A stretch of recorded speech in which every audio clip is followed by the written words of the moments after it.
नमस्कार दोस्तों। स्वागत है आप सभी लोगों का एक बार फिर से हमारे इस YouTube चैनल पे। मैं हूं अंशुल त्रिपाठी और हीट टॉपिक की एक फ्रेश वीडियो के साथ आप सभी लोगों का इस सेशन में स्वागत करता हूं। तो आप जनरली न्यूज़ में सुन रहे होंगे पाकिस्तान पाकिस्तान पाकिस्तान की इकोनॉमी क्राइसिस, ये सब कुछ वर्ड्स आप जनरली आजकल न्यूज़ में सुन रहे होंगे। तो उसी से रिलेटेड एक बहुत अच्छा वीडियो, बहुत एक इंफॉर्मेटिव वीडियो बनाने का हमने प्रयास किया, बनाने की हमने कोशिश की। और वही कोशिश आप सभी लोगों के लिए इस सेशन के रूप में हम लेके आए हैं। आज हम सभी पहलुओं पर डिस्कस करेंगे कि क्या हमारे पास बैकग्राउंड था, क्या पाकिस्तान की स्थिति चली आ रही है 1947, उसके बाद कैसे टेररिस्ट ऑर्गेनाइजेशन फाउंड हुई, ट्रेनिंग सेंटर, ये सब कुछ चीजें आज की वीडियो में हम थोड़ा बहुत डिस्कस करेंगे, जिससे कि आप लोगों को एक इस पॉइंट का क्रक्स मिल जाएगा कि आखिर हुआ क्या था, दिक्कत क्या आ रही थी, क्या अभी भी आ रही है। तो आप आज के टॉपिक से अवेयर हो चुके हैं कि हम क्या पढ़ रहे हैं। हम लोग पढ़ेंगे इकोनॉमिक क्राइसिस इन पाकिस्तान। जैसे मैंने आप लोगों को बताया कि क्या सिचुएशंस अभी के सिनेरियो में है, क्या सिचुएशंस पहले बैकग्राउंड हिस्ट्री में थी, क्या कंडीशंस बिल्ट हुई जिसके कारण आज की स्थिति बन पाई। ठीक है। तो आप सभी लोगों को इससे रिलेटेड कोई भी क्वेरी होगी, इन वीडियो से रिलेटेड कोई भी क्वेरी होती है, आप सभी लोग मुझे ज्वाइन कर सकते हैं। त्रिपाठी अंशुल अंडरस्कोर मेरी इंस्टाग्राम आईडी है, त्रिपाठी अंशुल 642@gmail.com मेरी ईमेल आईडी है। आप सभी लोग वहां पे मुझे मेल भी कर सकते हैं।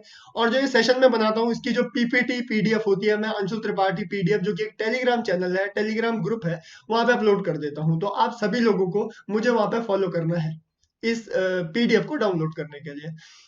तो सेशन शुरू करते हैं। थोड़ा बैकग्राउंड से स्टार्ट करेंगे हम कि आखिर हमारे पड़ोसी देश पाकिस्तान में चल क्या रहा है, दिक्कत क्या हो रही है। तो पहले सिचुएशन से स्टार्ट करते हैं। सिचुएशन क्या है कि हम देख रहे हैं कि पाकिस्तान की जो इकोनॉमी है वो कोलैप्स कर रही है, डाउन पे जा रही है डे बाय डे। कभी कोई दिक्कत, कभी कोई दिक्कत। महंगाई का दौर आप इस फोटो में देख पा रहे हो कि कितनी महंगाई बढ़ चुकी है, जिसका एक इम्पॉर्टेंट फैक्टर है यहाँ पे गेहूं, व्हीट। यहाँ पे व्हीट की बहुत शॉर्टेज पड़ गई है। गेहूं के लिए, आटे के लिए मारा मारी चल रही है। ठीक है। तो इसके रीजंस है कुछ और। सबसे इंपॉर्टेंट यहाँ पे इलेक्ट्रिसिटी सिस्टम है जो वो कोलैप्स करने वाला है। ठीक है। इलेक्ट्रिसिटी से रिलेटेड जो फंड है या फिर जो भी काम है, वो उनमें भी ऊपर नीचे दिख रहा है, फ्लक्चुएशन दिख रहा है, जिसकी वजह से जो प्रॉपर स्ट्रक्चर बनाया हुआ था वो भी कोलैप्स करने वाला है। ठीक है। ये पॉइंट है। राशन के लिए आप लोग देख पा रहे हैं कि कैसी मारामारी पड़ रही है, कुछ नहीं मिल पा रहा है, खाने के लिए कुछ नहीं है प्रॉपर। जो लोग इन्फ्लेशन इतनी बढ़ गई, महंगाई इतनी बढ़ गई है, मार्केट एकदम अव्यवस्थित चल रहा है। कुछ भी आम जनता परचेज ही नहीं कर सकती, पैसे बचा बचा के लेना पड़ रहा है। बहुत सारे मीम देख रहे हो आप लोग कि आप लोगों को रोटी बचाने के लिए क्या क्या करना पड़ रहा है। जो चिप्स होते हैं, अंकल चिप्स, उसके साथ रोटी खा रहे हैं। तो ये नौबत आ गई है पाकिस्तान में अभी। ठीक है। तो इस पे थोड़ा हम डिस्कशन करते हैं, जीडीपी से रिलेटेड कुछ बात करेंगे। मार्केट के हाल तो आपने देखे, ऐसी भुखमरी फैली हुई है, मार्केट के हाल ऐसे हैं, तो जीडीपी पर कोई ना कोई फर्क पड़ा होगा। हाँ जी, बहुत तगड़ा फर्क पड़ा। आप ग्राफ में देख सकते हैं कितना बड़ा फ्लक्चुएशन है, कितनी डाउन चले गई है। तो जो चल रही थी जीडीपी, उसमें 4% के आसपास क्या गई है, कमी आई है। ठीक है। प्रॉपर 4% के आसपास कमी आई है। करेंसी से रिलेटेड बात करते हैं। अगर जीडीपी में इतने डाउनफॉल दिखने के मिले, करेंसी होती है जो पाकिस्तान की प्रॉपर करेंसी है, उसके आइडियल हिसाब के अनुसार 40% का डेप्रिसिएशन, 40% क्या है, करेंसी की वैल्यू घटी है। तो आज की स्थिति में यूएस डॉलर के हिसाब से वन एक पाकिस्तानी करेंसी है, उसकी वैल्यू है 267.87 पाकिस्तानी रुपीस, इसके बराबर है। तो 40% के आसपास क्या हुई है, जो ये है घटी है। देखिए अब इससे क्या फर्क पड़ता है, क्या पता चलता है हमें कि इससे हमारे जो अलग अलग सेक्टर्स हैं, ठीक है, टेक्सटाइल सेक्टर है, मैन्युफैक्चरिंग सेक्टर है, सर्विस सेक्टर, अलग अलग जो हमारे पास सेक्टर है, उन पे कुछ ना कुछ फर्क पड़ा होगा। तो हाँ, देखा जाता है कि इस एक 2022 एंडिंग से और 2023 का जो स्टार्टिंग हुई है, इसमें जो ये अलग अलग सेक्टर है, इन्होंने बहुत बड़ा डाउनफॉल देखा है। यहाँ काफी बड़ा डाउनफॉल देखा गया है। ठीक है। इन लोगों के नेट प्रॉफिट तो दूर की बात, इन लोगों को बैलेंस बनाने में ही काफी, मार्केट में एग्जिस्ट करने में ही काफी दिक्कत हो रही है। ठीक, इसका एक रीजन प्राइवेट एंटिटीज और गवर्नमेंट एंटिटीज के बीच में क्या है, कैसा साम्य चलता है, कैसा कोलैबोरेशन चलता है, इस पे भी है बात। इस पे हम आगे वीडियो में डिस्कशन करेंगे कि क्या गवर्नमेंट का क्या इनिशिएटिव होता है प्राइवेट्स को लेके, कैसे गवर्नमेंट टैकल करती है, इस पे थोड़ा बात करेंगे। तो ये पॉइंट आया। अभी फॉरेक्स रिजर्व देखिए, फॉरेक्स रिजर्व पाकिस्तान का लगभग 3 बिलियन डॉलर के आसपास रह गया है। अब आपको तो सुनने में 3 बिलियन डॉलर बड़ा अमाउंट लग रहा है, लेकिन पाकिस्तान एक ऐसी कंट्री है जो क्या करती है, ऑयल परचेज करती है। ठीक है, आप ऑयल कंटिन्यूस वे में लेते हैं, आपकी इकोनॉमी एक, वैसे तो आपकी इकोनॉमी लगभग कोलैप्स कर गई है, लेकिन थोड़ा बहुत जो चल रही है वो इस ऑयल पे ही चल रही है। ठीक है, इसकी वजह से ही थोड़ा बैकबोन कह सकते हैं हम, टिका हुआ है। आपको ये भी परचेज करना है, ऑयल भी परचेज करना है, तो 3 बिलियन डॉलर लगभग 3-4 दिन का ही फॉरेन एक्सचेंज रिजर्व रह जाता है इन लोगों के पास, फॉरेक्स रिजर्व रह जाता है। ठीक है, तो 3 बिलियन डॉलर बहुत अच्छा फॉरेक्स रिजर्व नहीं है इन लोगों के पास। ये देखा जाए, अगर यही स्थिति रही तो 4 से 5 दिन के अंदर क्या हो जाएगा, समाप्त हो जाएगा। ठीक है, अब हमने ये कंडीशन जो अभी चल रही है, अभी का जो सिनेरियो चल रहा है वो हमने समझा। अब इसको थोड़ा और डिटेल में समझने के लिए हम कंप्लीट बैकग्राउंड को समझते हैं, बैकग्राउंड में नजर डालते हैं कि क्या आखिर पहले से चलता आ रहा था, किसकी वजह से ये जो दिक्कत है, ये प्रॉपर जो दिक्कत अब देखने के लिए मिल रही है, ये हुई। ये दिक्कत आज इस बार पहली बार हुई क्या? नहीं, ये दिक्कत पहले से काफी बार चलती आ रही है। हुआ 2014-15 के आसपास हुआ, 2021 में हुआ, लेकिन इतने बड़े लेवल पे नहीं हुआ, इतना बड़ा नहीं हुआ ये सब कुछ। ठीक, अभी इतना बड़ा क्यों हुआ वो हम जानते हैं, लेकिन सॉरी सॉरी, तो वो हम थोड़ा डिटेल्स जानते हैं कि हुआ क्या। बैकग्राउंड पे ध्यान दीजिए कि हम ये जो पाकिस्तान है 1947 में सेपरेट हुआ। ठीक है, इंडिया से अलग हुआ। क्या हुआ कि इंडिया में भी कुछ रिसोर्सेज थे, इंडिया की कुछ पैसे थे इस समय, नेट जो कैश इनकम थी कुछ थी, मिलिट्री थी, ये सब चीज, इंडस्ट्रीज थी, इनका क्या होना था, बंटवारा होना था। कुछ परसेंट क्या जाना था, पाकिस्तान के पास जाना था, कुछ परसेंट इंडिया के पास रहना था। मोहम्मद अली जिन्ना तो ये कह रहे थे कि आप जब हमें अलग कर रहे हो तो 50-50 करो, जो भी आपके पास है उसका 50% क्या हमको दे दो। ठीक है, तो यहाँ पे जो वल्लभ भाई पटेल जी थे, उन्होंने थोड़ा लताड़ लगाई, उन्होंने कहा देखिए आप एक बहुत छोटे से या स्टेट बराबर, यूपी बराबर, उस समय का तो जो यूनाइटेड प्रोविंस था उसके बराबर भी नहीं थे, तो आप इतने बड़े भी नहीं हो, तो आपको हम 50% तो सोचना भी मत कि इतना बड़ा जो पोर्शन है वो आप लोगों को मिलेगा। ठीक है, तो यहाँ पे क्या हुआ, कुछ चीज डिसाइड हुई। ठीक है, मिलिट्री पोर्शन जो प्रॉपर संयुक्त भारत का था, यहाँ पे 1/3 गया किसको, पाकिस्तान के पास। ठीक है, मिलिट्री पोर्शन यहाँ पे गया इतना। और इंडस्ट्रीज, उस समय इंडिया में टोटल इंडस्ट्रीज, कुछ इंडस्ट्रीज थी जो की थी 921 के आसपास। ठीक है, 921 के आसपास थी, उसमें से जो 34 थी वो पाकिस्तान के पास चले गई। ये इस रीजन में पड़ती थी, इस वजह से पाकिस्तान के पास चले गई। और सबसे बड़ी बात, उस समय इंडिया की जो कैश इनकम थी, नेट कैश इनकम थी, वो करीब 400 करोड़ के आसपास थी। ठीक है, 400 करोड़ के आसपास नेट इनकम थी, उसमें से आपको पाकिस्तान को देने थे कुछ, कितने, 75 करोड़ देने थे, 75 सीआर देने थे पाकिस्तान को। ठीक, लेकिन नेहरू जी ने, पटेल जी ने क्या किया, यहाँ पे थोड़ा दिमाग लगाया। इन्होंने कहा कि अभी हम कंप्लीट नहीं देते हैं ना,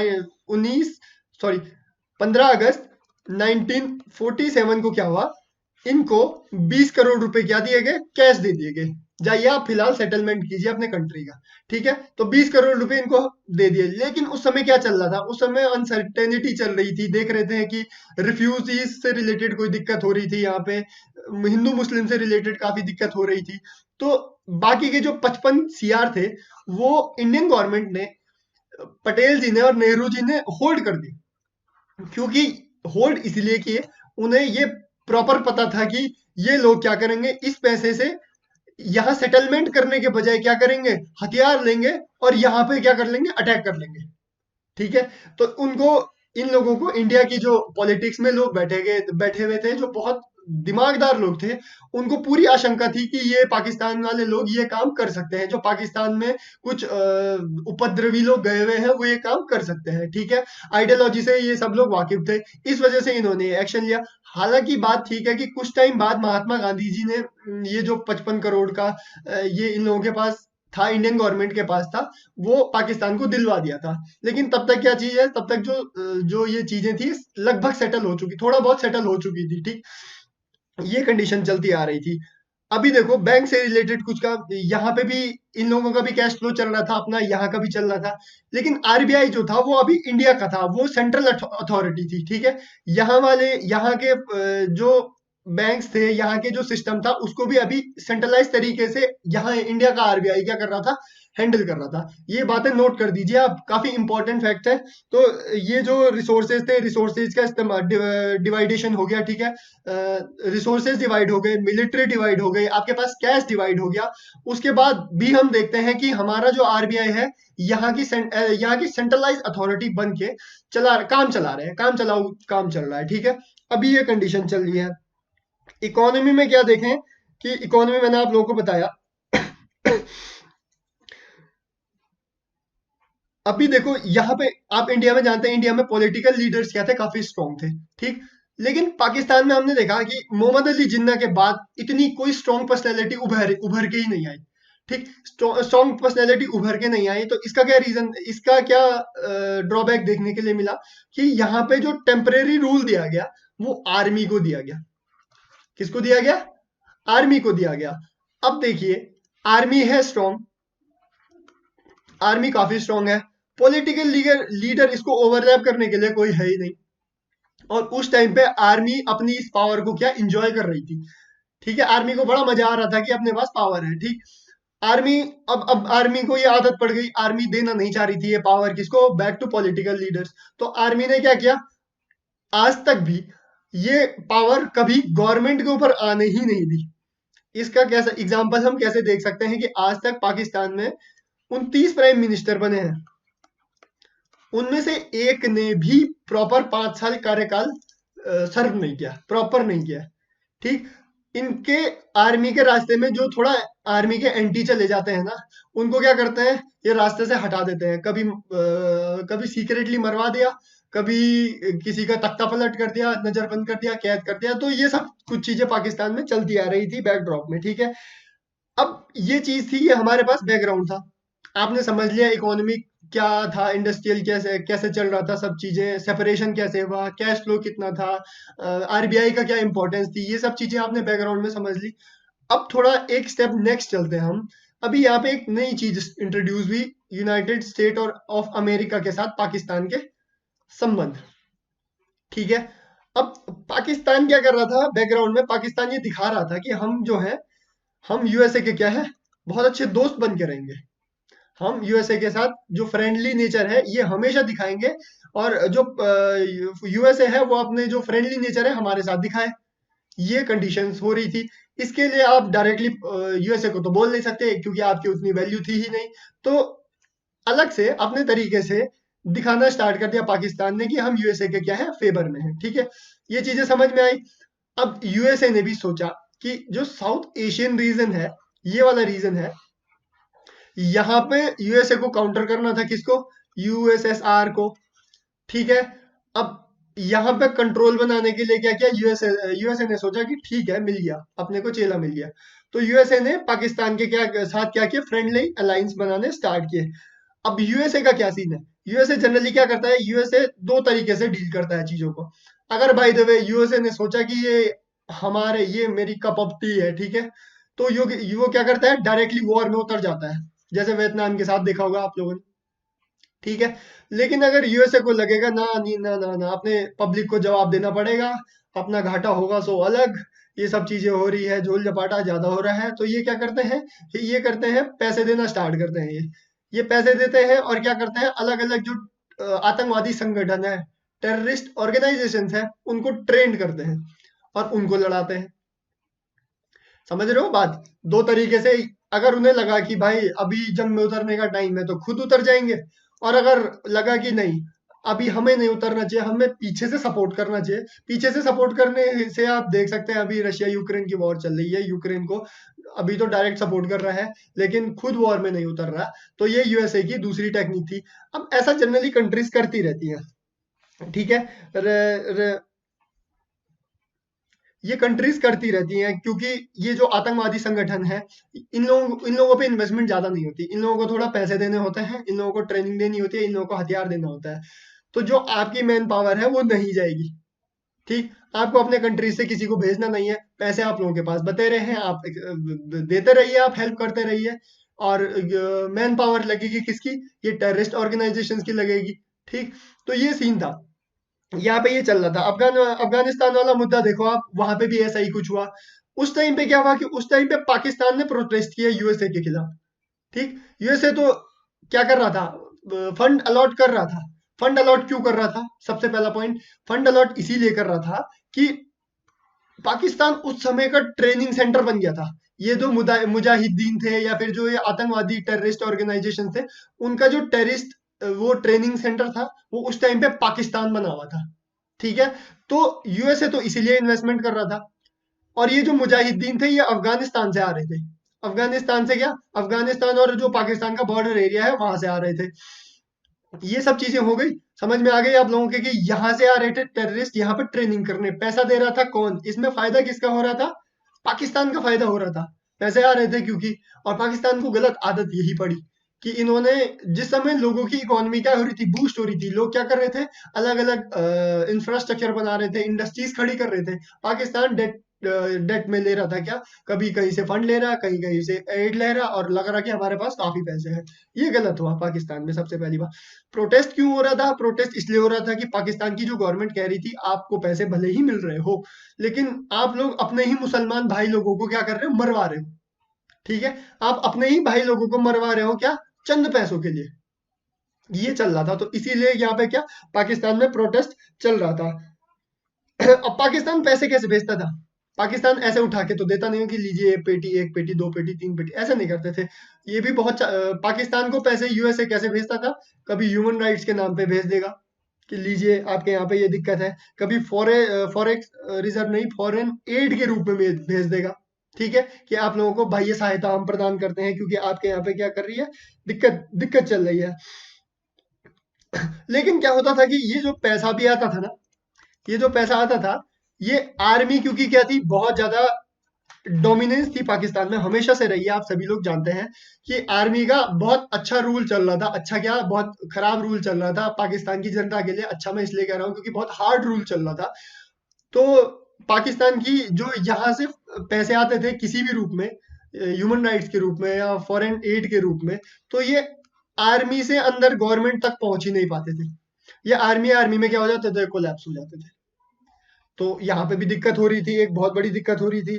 इससे जनता में भी वो था क्या, असमंजस था कि ये हो क्या रहा आखिर। पैसे आ रहे हैं लेकिन मार्केट में दिख नहीं रहे, पहुंच नहीं रहे हम तक, लेकिन बोल रहे हैं पैसे आ रहे हैं, और ऊपर से अपने ही मुस्लिम भाई लोगों को क्या, तुम मरने भेज दे रहे हो। ठीक है, ये सब चीजें क्या चल रही थी, बैकग्राउंड में सब कुछ चल रहा था। इसी से इकोनॉमी क्या हुई, कोलैप्स हुई।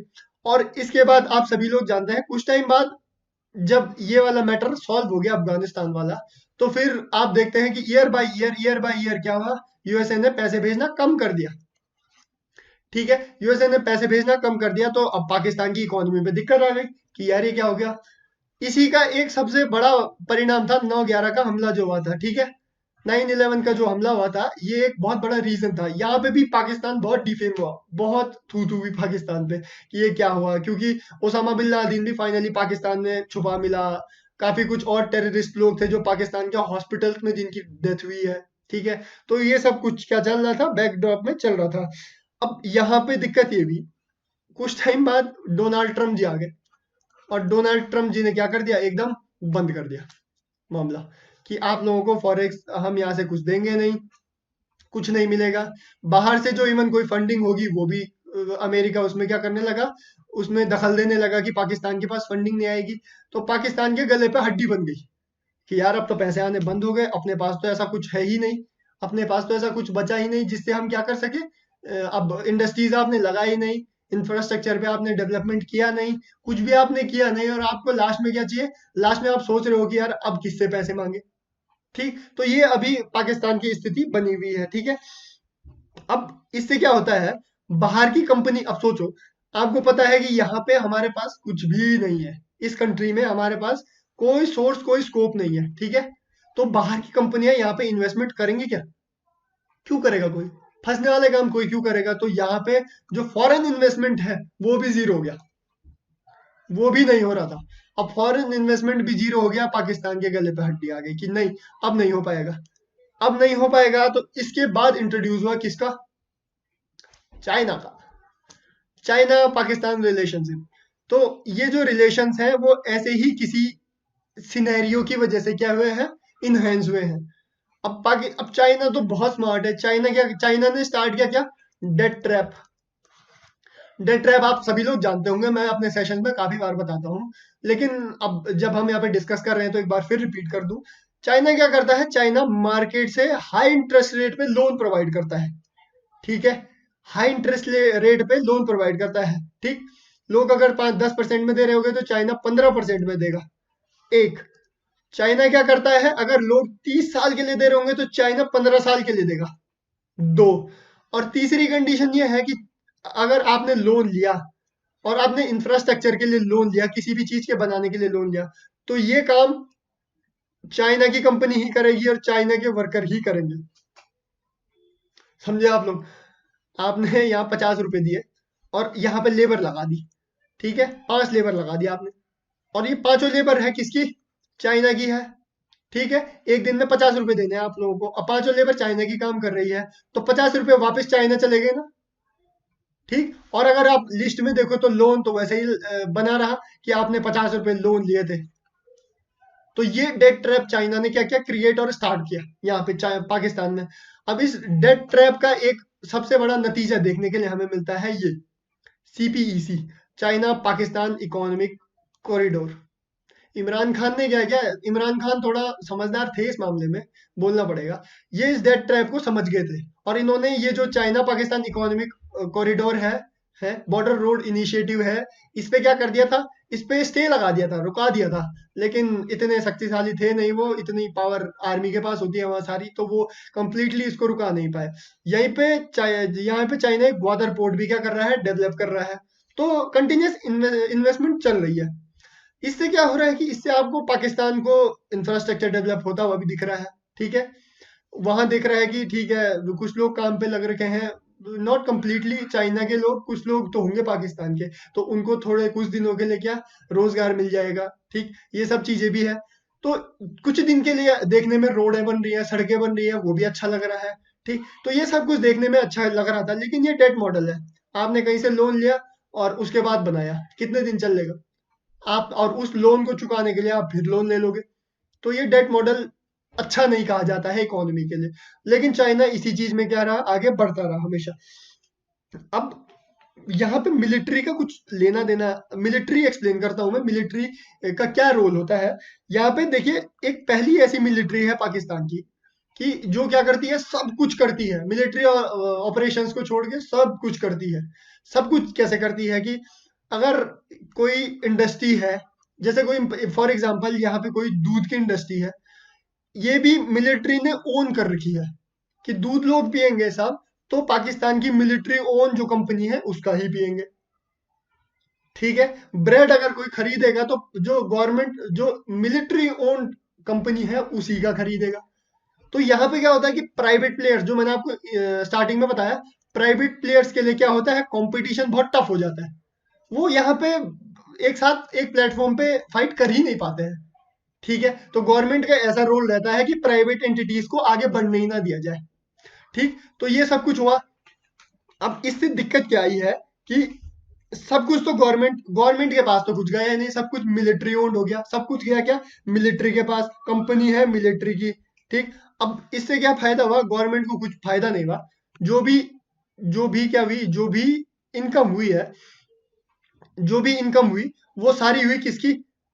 मिलिट्री की। अब मिलिट्री की भी डायरेक्टली नहीं दी। आपने देखा होगा कुछ टाइम बाद ये रिपोर्ट भी आई थी, ये रिपोर्ट आई, एक मैगजीन की रिपोर्ट है ये, कि डे बाय डे जैसे ही मिलिट्री जनरल बनते हैं पाकिस्तान में, वो कुछ नहीं से बहुत कुछ बटोर लेते हैं। उनकी जो नेट वर्थ होती है वो एकदम फ्लक्चुएट कर जाती है, बहुत अब पहुंच जाती है। ठीक है, ये फॉरेन में मकान ले लेते हैं, घर ले लेते हैं, बहुत बड़े बड़े हाउस ले लेते हैं, इनके बच्चे बाहर पढ़ते हैं हमेशा। ठीक, ये वो चीज ले सकते हैं जो पाकिस्तान की आम जो जनता है वो कभी सोच भी नहीं सकती। ठीक है, तो ऐसा क्या होता है कि ये लोग इतने अमीर हो जाते हैं जनरल बनने के बाद। ठीक, अगर एक रिपोर्ट ने कहा पाकिस्तान के जो टॉप टेन जनरल्स हैं, जिनकी नेटवर्थ के बेसिस पे बोल रहा हूं मैं, टॉप 10 जो जनरल्स हैं उनकी नेटवर्थ निकाली जाए तो पाकिस्तान के जो एक फाइनेंशियल ईयर का बजट होता है उससे कहीं कहीं ज्यादा आ जाएगी। तो ये चीज है, तो यहाँ पे ये दिक्कत देखने के लिए मिली। इस वजह से क्या हुआ, करप्शन बहुत ज्यादा इनहेंस हुआ, करप्शन बहुत बढ़ता गया, बहुत बढ़ता गया, बहुत बढ़ता गया। और मार्केट जो कोलैप्स आप देखते हैं, इकोनॉमी ब्रेकडाउन देखते हैं, जीडीपी ब्रेकडाउन देखते हैं, फॉरेक्स रिजर्व ब्रेकडाउन देखते हैं, उसका एक बहुत बड़ा इंपॉर्टेंट रीजन ये करप्शन भी रहा। और जिसके रूट कौन थी, आर्मी थी, मिलिट्री थी। ठीक है, एक ये पॉइंट है। थोड़ा एक स्टेप आगे चलते हैं, यहाँ पे आईएमएफ का भी एक बहुत बड़ा रोल रहा। अब थोड़ा आईएमएफ को थोड़ा डिटेल में समझेंगे। आईएमएफ और वर्ल्ड बैंक ये दोनों लोन प्रोवाइड करते हैं। ठीक है, अब थोड़ा आईएमएफ कैसे करता है और वर्ल्ड बैंक कैसे करता है। अब देखिए, हम 5 लोग हैं। ठीक है, हम जैसे आप कमेटी देखते हैं, कमेटी बनती है, जैसे वुमेन्स की कमेटी बनती है, सब लोग क्या करते हैं, पैसे कंट्रीब्यूट करते हैं। ठीक है, कंट्रीब्यूट करते हैं और क्या करते हैं फिर ईयर में, साल में जिसको जरूरत होती है वो कमेटी उठा देता है। ठीक है, कमेटी उठाना मतलब वो पैसे ले लेता है और उसके बाद कुछ टाइम बाद उसको क्या करना होता है, वापस रखने होते हैं वो पैसे। ठीक है, तो ऐसा कुछ होता है। तो आईएमएफ भी ऐसा है कि आईएमएफ में क्या, पर ईयर आपको क्या करने होते हैं, पैसे फंड जमा करना होता है। और कभी भी आप इमरजेंसी में, फाइनेंशियल क्राइसिस में, तब आपको आईएमएफ क्या करता है, लोन प्रोवाइड करता है। ठीक है, और इंडिया की बात करें तो इंडिया टॉप 10 में है जो ईएमएफ में क्या करते हैं, फंड जमा करते हैं। ठीक है, तो ईएमएफ ऐसा स्ट्रक्चर है। वर्ल्ड बैंक क्या करते हैं, वर्ल्ड बैंक से आप अगर इंफ्रास्ट्रक्चर, यहाँ पे आप क्लियर कर लीजिए इसको, आईएमएफ लोन देता है किस पे, जब आप किस में हो, रिस्क में, इमरजेंसी में हो। ठीक है, वहां पे आईएमएफ क्या करता है, लोन प्रोवाइड करता है। वर्ल्ड बैंक करता है इंफ्रास्ट्रक्चर को डेवलप करने के लिए। ठीक है, इंफ्रास्ट्रक्चर को डेवलप करने के लिए वर्ल्ड बैंक लोन प्रोवाइड करता है। ये दो आप अलग अलग चीजें हैं, अलग अलग क्लासिफिकेशन है, इसको समझ लीजिए। ठीक, अब आईएमएफ करता है लोन प्रोवाइड कुछ कंडीशंस पे। ठीक है, कुछ कंडीशंस पे करता है, एक साल में प्रॉपर पूरा नहीं करता है, थोड़ा शिफ्ट करते हैं, इंस्टॉलमेंट में। सपोज दैट अगर आपको 1 लाख रुपए आईएमएफ ने देने हैं, तो वो आपको 25,000 रुपए 3 महीने में दे देगा, फिर 25,000 रुपए 3 महीने में देगा। और वो 3 3 महीने में चेक करता रहता है कि आईएमएफ की जो लिस्ट है, जो टॉपिक क्लियर किए हैं आईएमएफ ने कि इस बेसिस पे आपको दिए जाएंगे लोन, क्राइटेरिया जो डिसाइड किया है कि इस क्राइटेरिया को फॉलो करो तभी आपको लोन मिलेगा, वो चेक करता है। अगर नहीं करेंगे फॉलो, तो आधे में आपका क्या कर लेगा, लोन बंद कर देगा। ठीक है, तो यही कुछ हमारे पास क्राइटेरिया है। देखिए, अब हम ये बड़े वाले क्राइटेरिया नहीं समझते हैं, हम बेसिक क्राइटेरिया समझते हैं जो हमसे ज्यादा जल्दी रिलेट हो। देखिए, अब gas price, IMF wanted 94% price increase. जो गैस प्राइस है वो चाहते हैं कि अभी जो गैस का प्राइस है उससे 94% क्या कर लो, आप इंक्रीज कर लो, तब जाके क्या करेंगे, हम आपको फंड देंगे। और दूसरी बेसिक बात, वो चाहते हैं कि ये चीजें छोड़ो, आप जीडीपी पे पकड़ो। जीडीपी आपकी इतनी होनी चाहिए जो आज की डेट में है नहीं। आगे तेल के प्राइसेस, ऑयल के प्राइसेस चाहते हैं कि कितने फर्दर, इलेक्ट्रिसिटी के प्राइसेस क्या 50% बढ़ जाए। मतलब आज की डेट में अगर आप इलेक्ट्रिसिटी का जो अमाउंट पे कर रहे हैं, उससे 50% अगर पाकिस्तान गवर्नमेंट क्या करती है, अनाउंस करती है कि 50% हम बढ़ाते हैं, तो आईएमएफ लोन देगा। तेल के रेट जितने हैं अभी, कुछ एक सर्टेन अमाउंट बढ़ाने के लिए कह रही है कौन, आईएमएफ। अगर आप तेल के रेट बढ़ा दोगे तब जाके आपको आईएमएफ लोन देगा। तो पाकिस्तान गवर्नमेंट बच रही है कि नहीं, आईएमएफ से नहीं देंगे, फिर वो किसी और कंट्री के सामने क्या हाथ फैला रहे हैं कि क्या आप हमें लोन दे दीजिए, आप हमें लोन दे दीजिए। तो आईएमएफ कुछ क्राइटेरिया के बेसिस पे ही लोन प्रोवाइड करता है और इमरजेंसी बेसिस पे ही करता है। ऐसे ही आप खाली घूमते फिरते नहीं जा सकते कि सर लोन प्रोवाइड कर दीजिए। ठीक है, ऐसे नहीं कर सकते। अब आज के टॉपिक के सबसे इंपॉर्टेंट और सबसे मेन मुद्दा, हम इसको ज्यादा क्रिटिकल करके नहीं पढ़ेंगे, थोड़ा नॉर्मल बेसिस पे पढ़ेंगे कि क्या कंडीशन है और क्या कंडीशन हो रही है, भारत पाक के रिलेशंस क्या है। ज्यादा हम इसको डिटेल में नहीं देखते हैं कि ये वॉर भी इसकी वजह से ये दिक्कत हुई। ये एक सेपरेट वीडियो बनाएंगे जिसमें इसका डिटेल एनालिसिस होगा। अभी हम जनरल एनालिसिस देख रहे हैं इसका। ठीक है, पाकिस्तान की गवर्नमेंट चाहती है कि हम भारत के साथ क्या करें, रिलेशंस क्या बहुत अच्छे से सुधार लें। ठीक है, क्योंकि अगर ट्रेड होगा तभी क्या होगी, तभी इकोनॉमी बचने के आसार हैं। अगर ट्रेड नहीं होगी तो कोई आसार नहीं है इकोनॉमी क्या हो जाए, ध्वस्त हो जाए एक तरीके से। ठीक, तो ये पाकिस्तान की गवर्नमेंट जानती है, लेकिन आर्मी, अगेन, आर्मी कभी नहीं चाहती कि भारत और पाकिस्तान के क्या हो जाए, अच्छे रिलेशंस हो। क्यों नहीं चाहती? क्योंकि गवर्नमेंट से आपको बजट मिलता है स्पेशली इंडिया को क्या करने के लिए, काउंटर करने के लिए आर्मी को। और नहीं चाहती आर्मी की क्या ये बजट में कोई भी कटौती हो। इसीलिए आप देखते हो, फॉर एग्जांपल देख लीजिए, कभी भी इंडिया और पाकिस्तान की गवर्नमेंट के रिलेशन अच्छे होने लगते हैं, वैसे ही टेररिस्ट अटैक हो जाता है। नोटिस किया आपने? जैसे आपने देखा पीएम मोदी गए थे नवाज शरीफ जी से मिलने गए थे, तो उसके तुरंत बाद क्या हो गया, पठानकोट अटैक हो गया, मुंबई अटैक भी सेम हुए। ठीक है, तो ऐसी कुछ दिक्कत आप देख रहे हैं, तुरंत टेररिस्ट ऑर्गेनाइजेशंस क्या हो जाती है, एक्टिव हो जाती हैं। नहीं चाहते ये क्या, गवर्नमेंट और गवर्नमेंट, पाकिस्तान गवर्नमेंट और इंडियन गवर्नमेंट क्या करें, आपस में अच्छे हेल्दी रिलेशंस बनाए। ठीक है, तो ये सबसे बड़ी दिक्कत है यहाँ पे, और यही सबसे बड़ा रीजन है आर्मी की, जो पाकिस्तान की इकोनॉमी जो है वो क्या कर रही है, कोलैप्स कर रही है। ठीक है, ये बजट में एक स्पेसिफिक हिस्सा चाहते हैं जो इंडिया को और इंडिया को काउंटर करने में भी वो प्रॉपर हिस्सा नहीं लगाते, वो अपनी जेबें भर रहे हैं। ठीक है, तो इसी वजह से क्या, वहां की आम जनता बहुत बुरे हाल में है, बहुत बुरे हाल में है। वहां खाने के लिए राशन नहीं मिल पा रहा है, वहां कुछ बेसिक नीड्स, डेली नीड्स, दूध नहीं मिल पा रहा, ब्रेड नहीं मिल पा रहा है, गेहूं नहीं मिल पा रहे हैं। तो बहुत जनता बहुत परेशान है, जनता बहुत परेशान है। इसकी वजह से क्या हो रही है, इकोनॉमी धीरे धीरे धीरे धीरे कोलैप्स हो रही है। इकोनॉमी कोलैप्स हो, बड़े बड़े पॉलिटिकल लीडर्स पे उतना कोई फर्क नहीं पड़ रहा है, लेकिन जो आम जनता है वो खून के आंसू रो रही है, खून के आंसू। ठीक है, तो यही आज के टॉपिक से रिलेटेड सारी इन्फॉर्मेशन थी। आपको अगर ये वीडियो इन्फॉर्मेटिव लगती है तो आप प्लीज हमारे चैनल को सब्सक्राइब कीजिए, इस वीडियो को लाइक जरूर कीजिए। और आपको इस वीडियो से रिलेटेड कोई भी चेंजेस चाहिए या फिर कुछ एक्स्ट्रा इन्फॉर्मेशन ऐड होनी चाहिए, तो आप अपने प्रीसियस कमेंट्स इस वीडियो में जरूर कीजिएगा। और अगर कोई डाउट्स होते हैं आप लोगों को, तो आप सभी लोग मुझे ज्वाइन कर सकते हैं। इंस्टाग्राम आईडी मेरी त्रिपाठी अंशुल _ है। आप सभी लोग मुझे मेल भी कर सकते हैं त्रिपाठी अंशुल 642@gmail.com पे। और ये जो सेशन है इसकी जो पीडीएफ होती है, उसको मैं अंशुल त्रिपाठी पीडीएफ, जो कि एक टेलीग्राम ग्रुप है, वहां पे अपलोड कर देता हूँ। वहां पे आप सभी लोगों को मुझे फॉलो कर देना है इस पीडीएफ को डाउनलोड करने के लिए। So thank you so much.